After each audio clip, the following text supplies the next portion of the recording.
నా పిల్లని ఇంటికి వచ్చి 20 మంది అమ్మాయిలు అబ్బాయిలు వాళ్ళందరూ మమ్మల్ని కొట్టి కత్తులు అట్టుకుని నరికేయడానికి వచ్చేసి ఇవన్నీ నరికేసి మా అమ్మల్ని మా అక్కల్ని అందరినీ ఆడ మొగాలు లేకుండా ఎక్కడ పడితే అక్కడ టచ్ చేసి ఇష్టాసారంగా వచ్చి లాక్కెళ్ళిపోయి నా పిల్లల్ని లాక్కి వెళ్ళిపోయారు. వాళ్ళందరూ కార్లు వేసుకొని 3 కార్లు వేసుకొచ్చారు.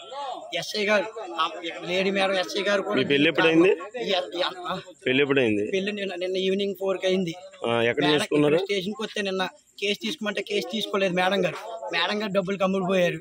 నేను చెప్తున్నా మేము కేసు తీసుకోమంటే మేము కేసు తీసుకోము. అమ్మాయికి 20 సంవత్సరాలు వచ్చినా మైనర్ అప్పుడు మీరు లవ్ చేసుకున్నారు, అప్పుడు 20 సంవత్సరాలు వచ్చినా కేసు తీసుకోరంట. మైనర్ కేసు పెడతారంట 20 సంవత్సరాలు వచ్చినా. అలా ఎలా పెడతారు? నా పిల్ల మీదకి 20 సంవత్సరాలు నా పిల్లానికి అలా ఎలా తీసుకెళ్తారు? నేను లీగల్ గా మ్యారేజ్ చేసుకున్నా, వీళ్ళు ఇల్లీగల్ చేశారు. కనీసం స్టేషన్ పిలిస్తే ఒక్కడ రాలేదు స్టేషన్కి. ఇల్లీగల్ గా మేడం గారు ఎస్ఐ మేడం గారు కావాలని చేపించారు ఇదంతా. ఆవిడ ఎక్కడున్నా రావాలి. ఇప్పుడు నాకు న్యాయం చేయకపోతే నేను ఎక్కడే మందు దాకా చచ్చిపోతాను.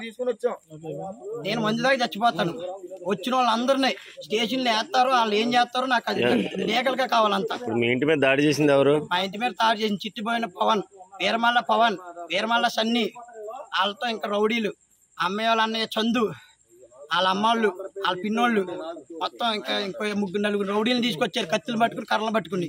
వాళ్ళందరూ రావాలి. సేలం సతీష్, ప్రవీణ్, షఫీ, వినోద్, బెజవాడ వినోద్, వీళ్ళందరూ వెహికల్ చేసుకుని వచ్చారు. నన్ను కొట్టేశారు. నాకు నీరసం కూడా వచ్చి నన్ను నరికేశారు. నా పిల్ల నాకు తీసుకురాకపోతే ఏం చేస్తారు నాకు సంబంధం లేదు. నా పిల్ల నాకైతే కావాలి. ఇప్పుడు నా పిల్లని తీసుకురాకపోతే అసలైన తొలి వెలుగు. ఫాలో వాట్సాప్ @తొలి వెలుగు official.